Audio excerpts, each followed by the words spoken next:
তো কুটুমরা আমি আছি এখন ঝাড়খণ্ডের আদিতপুর রেল স্টেশনে। তো যারা ট্রেনে যাতায়াত করো দয়া করে একটু ভিডিওটা দেখো, নাহলে আমার মতন তোমরাও খান্দে পড়ে যাবো বা কাঁধের কেসটা হয়ে যাবে। কালকে বাইরে ছিলি 12:30টার দিকে বড়াভূম যাওয়ার জন্য আমাদের ঝাড়গ্রাম রেল স্টেশনকে। তো ওইখানে পৌঁছে করে যে লোকালটা ছিল 12:30 লোকালটা ওইটা ঢুকাইলো একটায়, ঠিক আছে। ওইখানে একটার সময় আলি আসে করে ইয়েতে নামলি টাটায় নামি করে যে সুবর্ণরেখা এক্সপ্রেসটা ছিল ওইটা ধরার ছিল, কিন্তু ওইটা চিচিং ফাঁক হয়ে গেল। মানে আমরা ঢোকার আগে ও হাওয়া নিয়ে নিল 3:30টায় খাঁটি।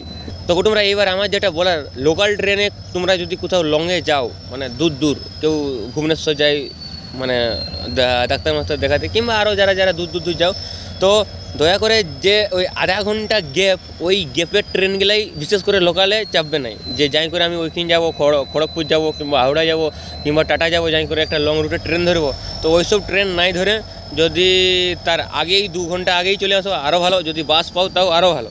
তো এইসব ট্রেনে আসি করে নিজের বাসে নিজে লিও না। ভাবছিলি ঘরে এলে 12:30টার বাসে ধরে করে চলে আসবো ঝাড়গাঁকে আসি করে ট্রেনে চাপবো, কিন্তু কী বলবো ধরা বাস আমার মনে হচ্ছে বাসে আসলেই ভালো হতো। মানে যেভাবে ট্রেনটা ফাটাইছিল, এমনি তো জানি লোকাল সালা খাঁচে লেট করে।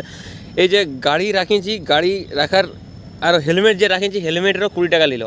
এইবারে যদি গাড়ির কোনো দাগ হয়ে যায়, যদি তেল ফুরাইছে আর যদি হেলমেট হারাইছে, যে যেখানে রাখিছি না ওর পেঁচা লাল করে নেবো।